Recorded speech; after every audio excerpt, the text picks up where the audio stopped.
Say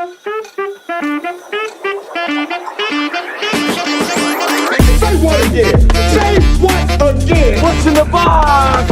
Grenade, first aid. As far back as I can remember, I always wanted to be a gangster. Stand up to my near friend! Are you not entertained? Here we go. Ladies and gentlemen, welcome back to the Morbid Movies Podcast. I'm your host, Calvin DeLue, joined by Connor Lindsay. And we have a bit of a different episode today. It's not our usual watch a movie and rate it. Today we're going to be talking about a serious issue in today's world of movies, and that's the issue of people not going to theaters anymore. Connor, when's the last time you went to the movies? Oppenheimer. Oppenheimer. Yeah, no, it's... That movie came out... Wait, no. I'm sorry. Napoleon. Yeah, okay, I was about to say. So Connor and I go to the movies a lot, and I don't see a lot of people at theaters anymore. Yeah, the only times where you go there and it's like, and you actually have like a hard time like buying tickets, you have to buy bad seats, it's superhero movies. Marvel Exactly, movies. yeah, these superhero and blockbuster movies.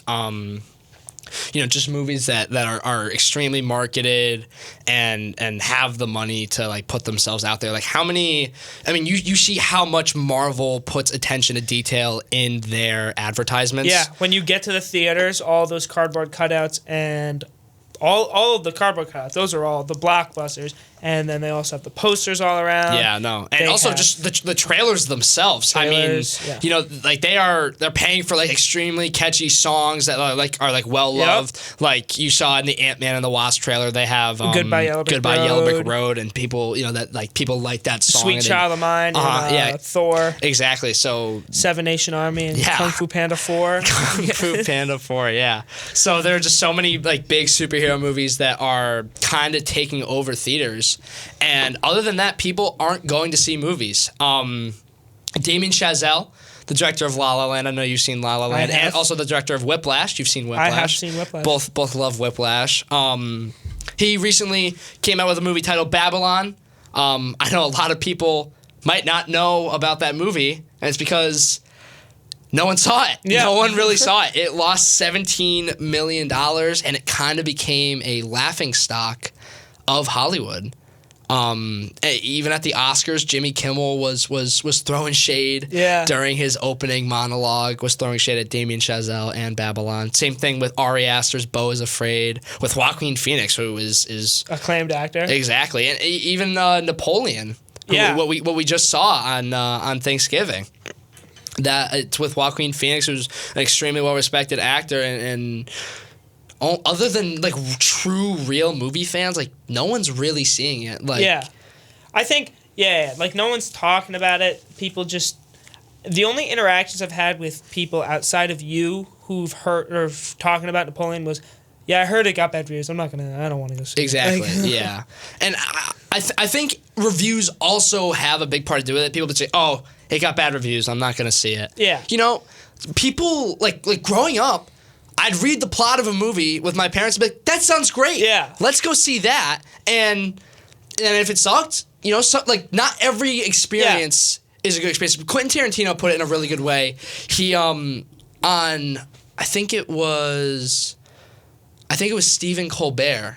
He was on one of the late night shows, and he just talked about when you go to the movies, you have a shared experience with people. Oh, yeah. Which you can't really have in a lot of places. You can't go. Obviously, you go to a restaurant and you're all eating, but it's different meals and different conversation.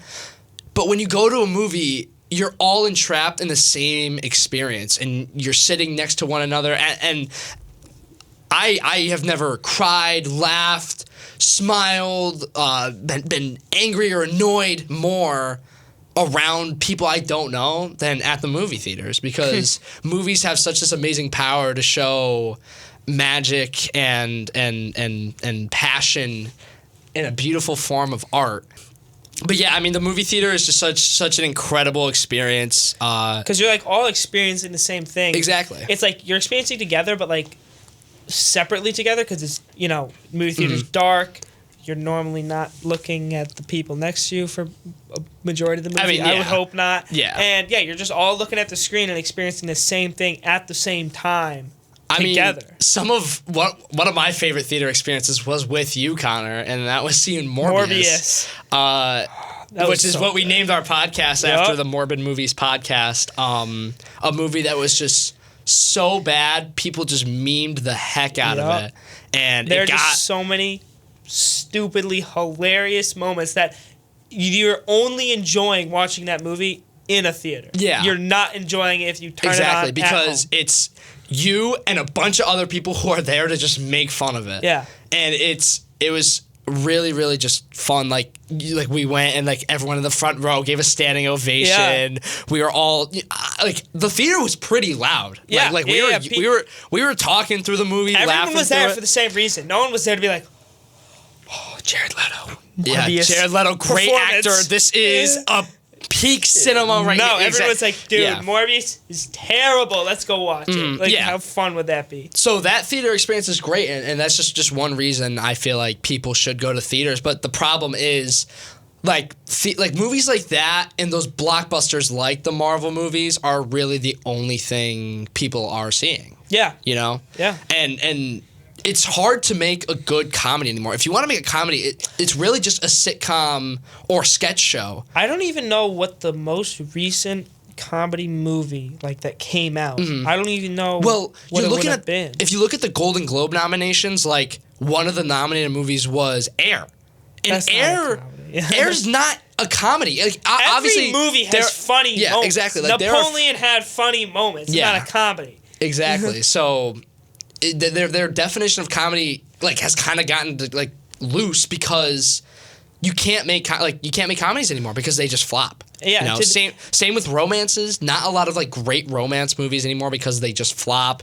And this isn't just for these smaller directors and these smaller movies. I mean, Steven Spielberg, who made like a semi-autobiographical movie about his life and how he you know, began to love movies and the struggles of like his family having to move a lot, and his mom like cheated on him with his dad's best friend.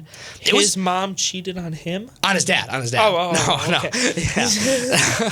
So, but like, dude, the story was brutal, and I saw the movie. It was pretty good, but I was one of the only ones. Like, I don't know. I don't think, other than my parents, I can't name you a single other person that has seen that movie. Like, Connor, I know you didn't see it. I did not see it. Yeah, and I say all this stuff. I'm not perfect either because, you know, there are movies where I'm like The Flash. I was like, I'm just gonna wait for that to come out because, you know, I didn't really want to take the time to go see it in the theater. So Did you watch Flash? I never saw Flash. Yeah, no, because I can't. You don't want to support some people in that movie.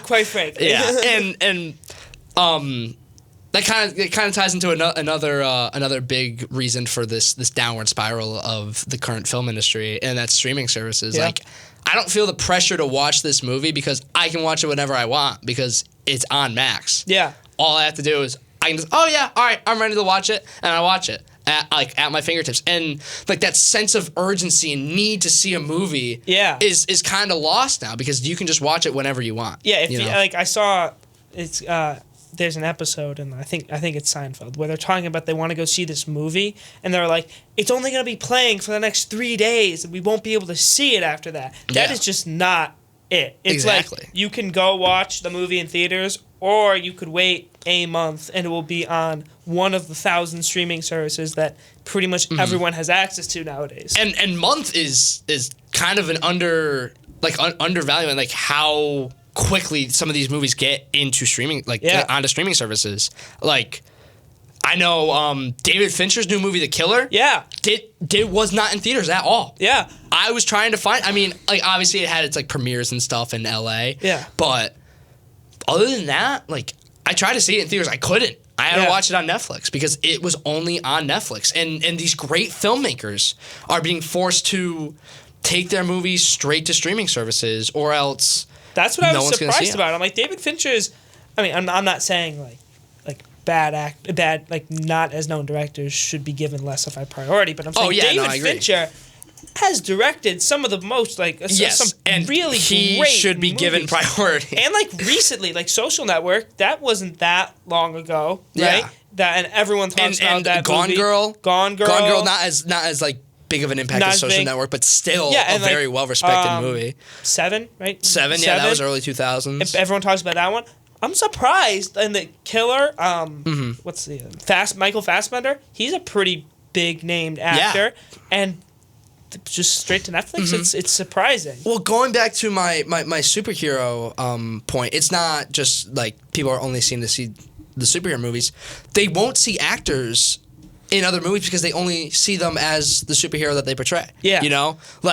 Christian Bale played Batman, and the Dark Knight movies are huge, amazing. Yeah. They're just great superhero movies. Yeah. And I'm not bashing all superhero movies because there are some really good superhero movies out there. But when you think about in terms of everything that's been made lately, by Disney and by Marvel and by DC, there's a lot of crap in there. Yeah, it's a lot of just money grabs. It's mostly I can't even think of the last I know I wasn't the hugest fan of Guardians 3, and outside of that, it's nothing else is really that good. Nah, Really. I mean, they're just because they know people are just gonna either go to theaters and see the Marvel and only Marvel, or they're just gonna watch it on streaming services. So they are just racking up the stuff to see on streaming services.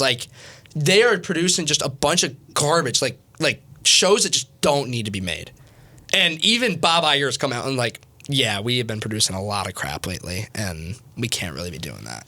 So that's a big issue. But I mean, Scarlett Johansson, who's a great actress, growing up, you liked an actor, and an actor is going to coming out with a new movie, so you got to go see that movie because you love that actor and everything, and most of what they've already made.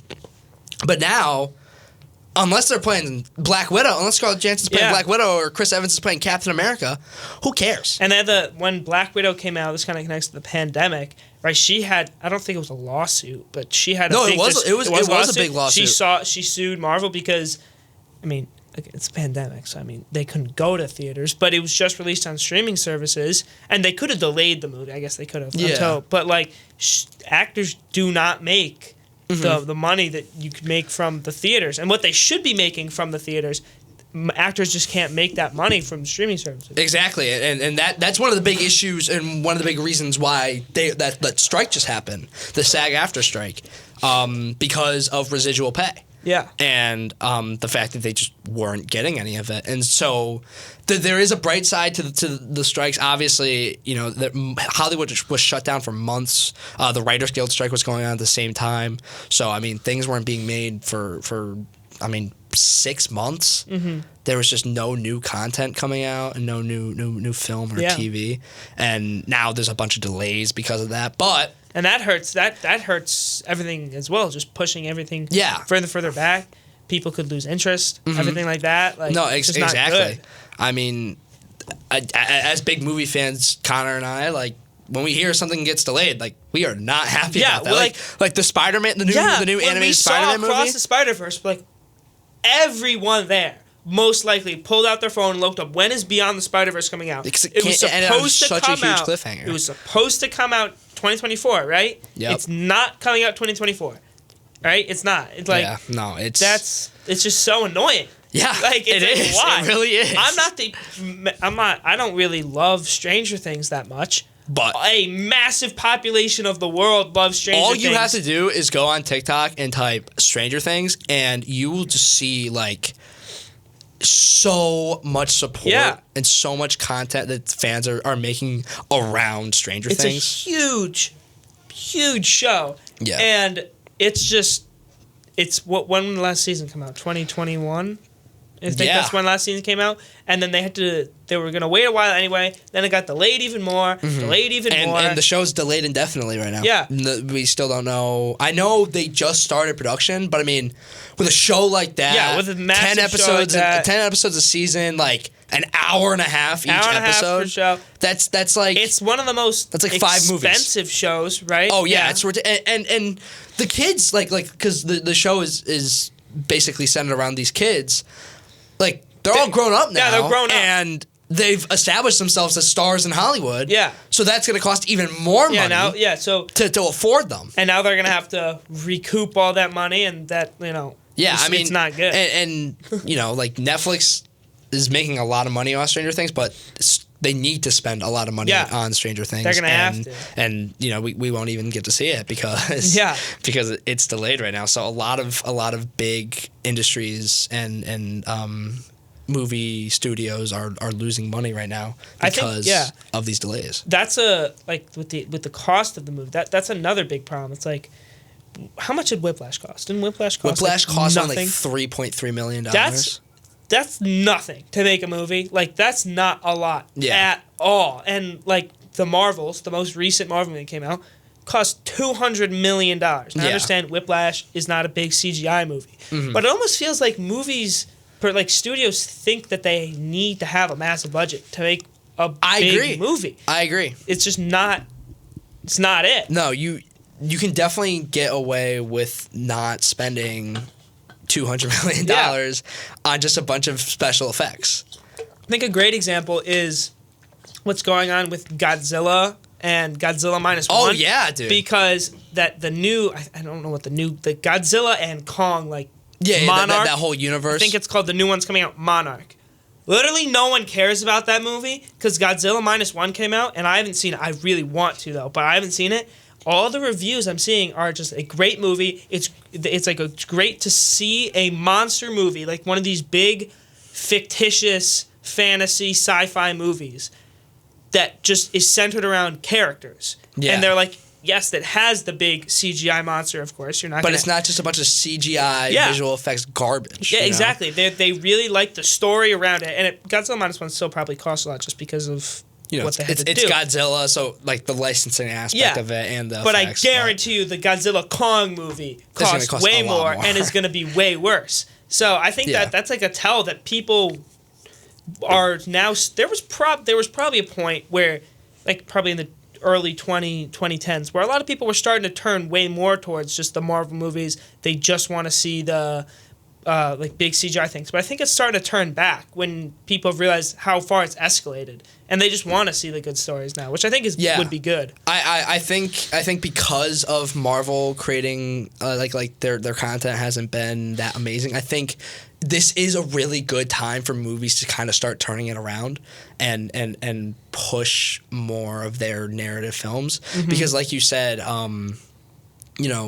focusing more on characters, and the people, and it used to just be like these beloved characters that we sort of used to seeing, come out twice a year and follow up on their story. But now, like, this is an opportunity to create more of those iconic movie characters, like a movie like Rocky Balboa, who is such a loved character in movies. Like a movie like Rocky would not do well today. No.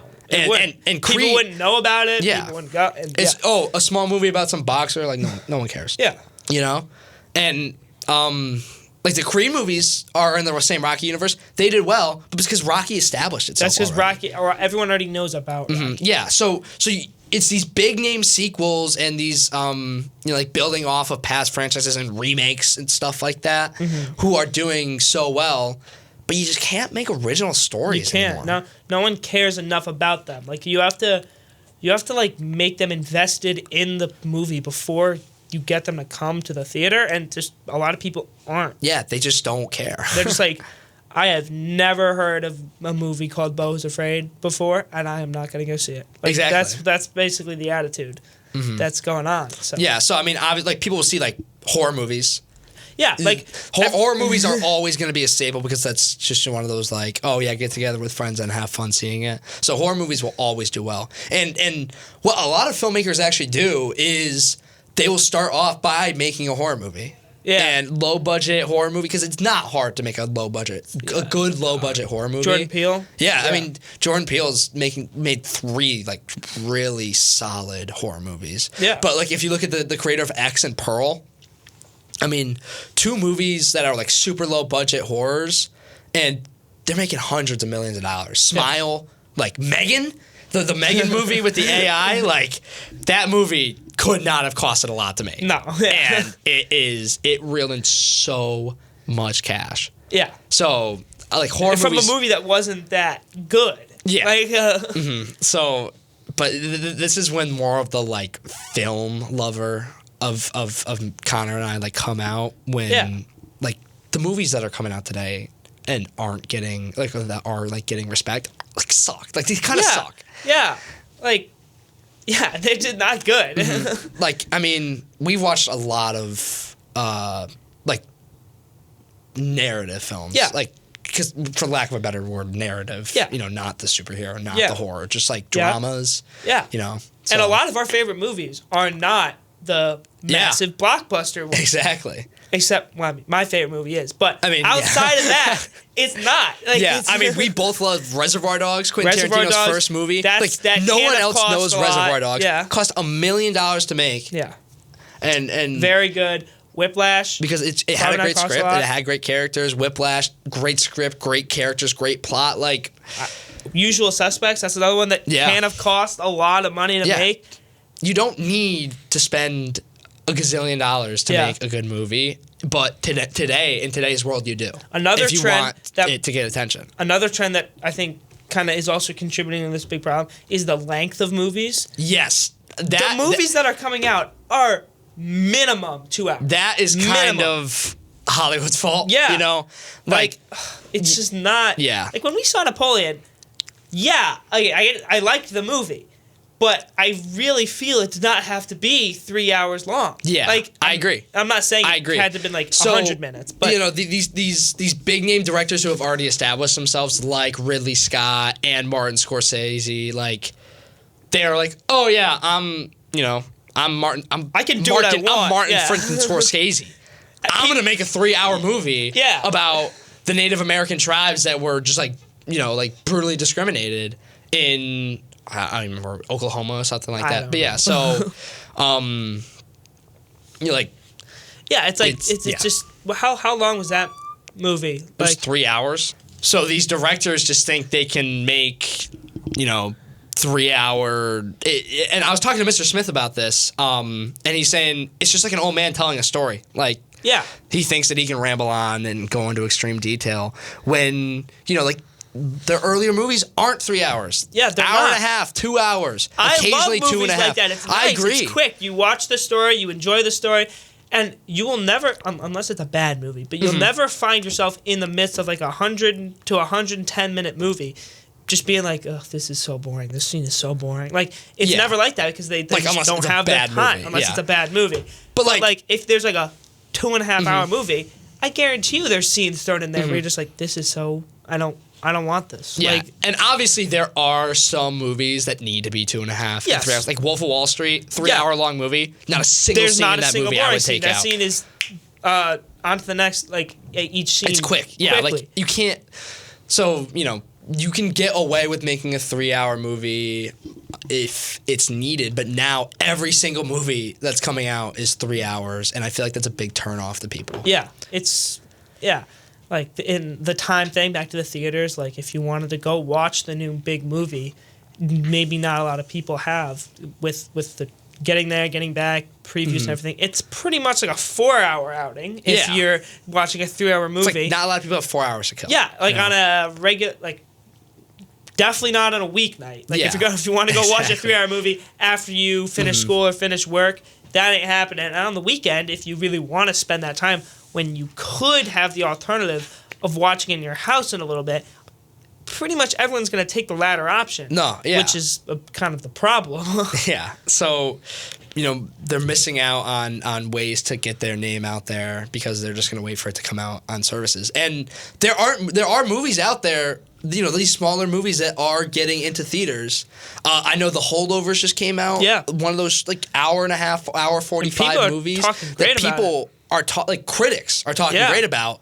Let's just critics see everything. Yeah, critics see everything. Like I haven't seen The Holdovers yet. I really want to. I want to. I know you want to, but like we're movie fans. If we went to people who, like just people in our grade who don't go to the movies, I guarantee they were like holdovers. I don't know. What exactly. That means. Exactly. It's a movie that like didn't market itself super heavily, so people don't know about it. Yeah. But I think like there are these smaller narrative movies that came out, but there you go. now I remember. Hit me with it. A big issue is theaters will only put in the big blockbusters. Yeah. And like Berlin Picture Show. Yeah, we like Picture Show. I don't go to Picture Show anymore. I go to AMC Plainville because AMC is a big enough movie chain where it can show these smaller movies. And they just started doing this new thing, which I actually think is really cool. They do like a mystery box where you go and you don't see you don't know what movie you're seeing, and it's a smaller movie that no one really knows, and you go and you're completely blind, no idea what it is, no idea what it's about, no idea who's in it, and you see it. And then you rate it. And depending on the ratings, like they're like, okay, so we know how this movie does. That's cool. That's interesting. And I think that's a really good idea is you go to have these movie mystery boxes. Yeah. And like you said with the difference between Picture Show and AMC, unless you have access to like an AMC, or if your town or wherever you live just has the Picture Show or the smaller theater. Yeah, the smaller theater. The only movies I really see in Picture Show are those big ones. Are Marvel movies, and I think we saw Oppenheimer in IMAX at AMC. So Yeah. I really only see Marvel movies at Picture Show because it's really all they have. Like they wouldn't have exactly any of the smaller movies. You know, before I could drive, like Picture Show was the only way I could see a movie unless my parents could go too. Yeah, and I'd see what they have, and I'd want to go to the movies, and it's Black Panther, Wakanda Forever. Yeah. And like that was the only thing I could see. And even if they like, do have it, they have like 1 or 2 showtimes. Yeah, and it's always at like the most inconvenient times too. It's always at like 3:25. Yeah. Like when it's too early to get out. Like it's too late.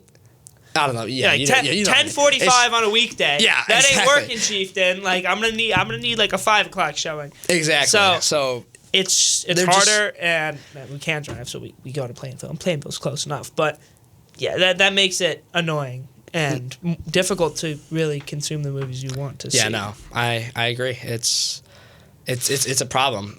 Just great filmmakers not getting recognition and not getting attention to the movies that need it. Yeah. So it's just it's a shame because. It is a shame. It's a shame because Hollywood is just turning into blockbusters. Yeah. And big names and superheroes and like big directors have come out and spoken. Like the direction that Hollywood's going in right now and movies are going in right now is a problem. Yeah. Like when I was in Los Angeles, I told you this. Obviously it's Hollywood, so they have a lot of movie posters everywhere, but it was like Christopher Nolan, Oppenheimer, Tom Cruise in Mission Impossible. Mm-hmm. There wasn't anything outside of this was in the summer. So Mission Impossible, Oppenheimer, Barbie, nothing else. That's all I saw. Were those 3, and especially since that is the movie capital of at least America. No, the world. The world. The movie capital of the world. Yeah. So, like. They're not. It's evident that that's what Hollywood cares about. The huge movies that they know people are gonna go see. Yeah. Like, I know Barbie made $1 billion. I don't think Oppenheimer's there yet. But they're re-releasing Oppenheimer in Japan. Yeah, which might be a little controversial, but I don't know how they're gonna take it. We'll see what happens. We'll see what happens. And Mission Impossible. I think since it cost a lot, it lost money, but it made a lot of money compared to like. Money standards. They made hundreds of $1 million. Like the Marvel movie made like less than $50 million, which is terrible. So it's that's what Hollywood is choosing to market at the current moment. Yeah, no, it's we've been talking a lot of negatives, but there are positives. Yeah. Like I said, like you do have these young. Directors that are making these smaller movies that are becoming hits, like The Holdovers. Mm-hmm. Like I said, like not a lot of people are seeing it, but we just need. You have like new movies coming out, like Dream Scenario. I just saw it, like movies with interesting plots and big names like Nick Cage that will get people like, wow, that looks really interesting. I got to go see that. Yeah, like you have that sense of urgency again. So you have those movies, and then you also have like. The ability to market more, and also like the strikes being over, which is great for movies because production can begin again, and the actors and writers are being treated fairly, and also like the use of AI was a problem, and it still could be a problem. Yeah, but used correctly, AI can be an incredible tool. Yeah. For movies. Yeah. Like, so it's going to be a big part of the future of the world, which means it's going to be a big part of the future in every facet of the world. So it's going to be used in movies, and if it's used correctly, like you said, it could be really beneficial. You just have to don't have it write an entire script. Don't have exactly. it do that. Don't because there are people who are extremely talented and can do a better job. Yeah. So now we've talked about what Hollywood's doing, but what can you guys at home do? It's just go see a movie. Yeah. You know, if you have the free time, don't go see the Marvel movies. Try if you are able to, go see a Holdovers type movie, one of those smaller ones that the plot sounds interesting to you, and it's got Paul Giamatti. Yeah, exactly. Like it's got these smaller names. Oh, it's got Michael Fassbender. Yeah. Oh, Scarlett Johansson, I love her. Christian Bale, I love that guy. He was great in this movie. Go see those movies for those reasons. Don't go see them because it's Captain America and Iron Man. Yeah. You know? So I understand movies can be expensive. Like, sneak in your own snacks, guys, because... Yeah, like... They're not really gonna mind. Exactly. You know, like I'm great at sneaking in snacks. Yes. The employees there understand too. Like exactly. they're like and you know they're like I said, like movie tickets can be expensive, but a lot of theaters offer discounts on the smaller movies or fan favorites. Like they'll re-release. I just saw Die Hard in theaters last night. Die Hard's been out for over 20 years. I just saw it in theaters last night for. I mean, I saw it for free because tie into like another great thing that you guys can do. Years. Yeah, that's Isn't crazy. That crazy? Oh, that's actually crazy. You know, you pay $20 a month for a streaming service, or you could pay $20 a month for movie theater benefits. Like, I am an AMC Stubs A-lister, which means I pay $20 a month. I get to see 3 free movies a week. So if I see 2 movies in theaters the entire month, I break even. Yeah. So what's the difference of, I mean, you don't get to choose what you see. So, I mean, like, hang on, like, I have streaming services too. Like, obviously, I understand how amazing they are. But for new movies, like, instead of having HBO Max and Netflix and Hulu, like, hang on to one and then, you know, spend that money to go see movies. Yeah. It's more fun. Like, everyone's gonna agree that, you know, sitting in the theaters have the nice reclining chairs now. Exactly. You get your bucket of popcorn or whatever you want to bring in, or your candy or whatever. It's going to be more enjoyable than sitting on your couch on the screen that's probably 1/100th of the size of the screen you're seeing in the theater. Yeah, and you can pay more attention to the movie too. Yeah, you know, like it's not people will be scrolling on their phones at home. Yeah, exactly. Like it's you're dialed in. It's just you and it's just the movie, and you get to fall in love with these characters on stage and the plot and the story and the music and the directing and the cinematography and all that great stuff. Because there's so many great aspects to movies. Like in my opinion, it's the most beautiful art form. Yeah, yeah. We'll try and revive that old feeling that it's kind of gotten lost. Yeah. So, I mean, obviously COVID was a big aspect of that because people got spoiled. You couldn't go, and I think that's... I mean, streaming service has been around for a while, but, like, throughout, Disney Plus was new-ish around the time of the pandemic. You know, Max got bigger. Everyone had Netflix, you know. I mean, Netflix is like the OG. It's been around for a minute. Prime Video, people they were like, well, I want to see this. It's only available on Prime Video. Yeah, I gotta get that. They're splitting it up. Like NBC had to make it Peacock, so The Apple Office TV. got taken off. Yeah. Yeah. So each like different association is just making their own Paramount streaming Plus service. has got a bunch of stuff. Like what? Paramount Plus. Paramount really like that actually you guys annoys me. Aren't that big of a deal where you need a streaming service. Like okay, you're rebooting iCarly, great. Yeah. I'm not gonna spend $20 a month to watch iCarly. Yeah, I'm gonna go see a movie. Yeah, exactly. In the theaters. No one cares about Paramount Plus. All right, I've never met someone who has Paramount Plus. I actually have not. Yeah, I'm like someone has to be having Paramount Plus, or else they wouldn't exist. Well, I know Peacock's like losing mean cash. It's annoying that they have commercials. Yeah, I agree. They have 3 levels. They have Peacock. They have Peacock Premium, which you might think, no commercials. It's premium. Nope, still commercials. Then Peacock what even is regular Premium. Peacock? Because I have you regular don't have Peacock. access to everything. I don't have access to anything. Oh, yeah, there you go. I try to look at stuff. I don't have a single movie, show I can watch on Peacock. Yeah. And I'm paying, like we get it for free through Xfinity, but, like, People are paying for that. That's Yeah. the only thing they can see. Yeah. And they don't even get to watch the movie. Like, that's a scam. Yeah, we have Peacock Premium. That is commercials, and you can't download stuff. So, like, if I wanted to watch something that was on Peacock for like a flight, and you have to download it, can't do that. You need Plus for that. So I'm like, that's just stupid. Like, why are you doing this to me? You're making me mad at your streaming service. Exactly. like I've grown to hate Peacock because of that. And Netflix, they're doing it right. Netflix does it great. They like, bump up their prices every now and then. Like, I understand. Yeah, but like that's inflation. how the world is becoming more and more expensive. It's not on them. But they're like, here's what we got. Do what you want with it. All right? Like, great. Perfect. So, yeah. Like, I'm not completely bashing streaming services because I do understand that they're great, but like... And it's not their fault. Yeah, exactly. But like, when a new movie's coming out, take the time and go see it. Like we need that sense of urgency. Like, oh, this is like, you can't miss this. Yeah. You can't miss Barbenheimer. You see, Barbenheimer was the best thing to happen to movies in probably since like 2019, because 2019 was a great movie year. And everyone was saying it. Like, not just, everyone like, was talking not the about people, like the big directors, the big famous directors who weren't involved in either of the movies, like Scorsese. Yeah. And didn't Spielberg say like this is revived the movie industry? Oh, yeah, was that Scorsese? One of them said it, and it's just like you're realizing like this is what was missing. Yeah. Like it's that everyone sense of was urgency. I excited need for to it. see this. Yeah. And for a period of time, the movie theaters were packed every single day. Like, even if I wasn't going to see Barbie or Oppenheimer, it was packed. People were dressing up. Yeah, Like, people were dressing up in pink and the black. costumes. Yeah.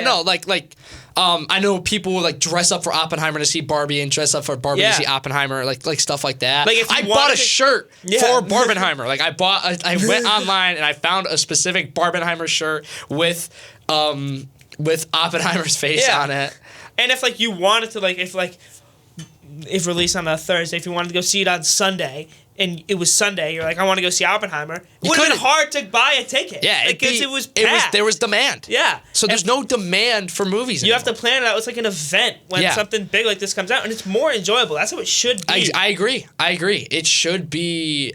Listen, it's nice to see a smaller movie in a basically empty theater every now and then, but that should be like a sometimes thing, not every time you go to a movie, because that's every time I go to a movie You now. want people to be there. Yeah. You want everyone to be enjoying the movie experience inside the place where movies were meant to be shown. One of my favorite memories surrounded by movies was waiting outside the movie theaters, like the day Star Wars Force Awakens tickets came out. Mm-hmm. My dad and I waited out from like 6 a.m. The movie theaters opened at 8 a.m. We were outside from like 6:15 till 8 because you couldn't buy them online anymore. So we went in, bought the tickets for his birthday at 8 a.m. first showing of the day, and then we waited because you couldn't reserve seats either. We waited outside again from 6 till 8. A month later, when the movie came out, got in, got good seats. Like that, like it's one of my favorite memories with my dad and with movies, because that was like when movie theaters was like in its prime and when it was exciting to go to the theater. You know?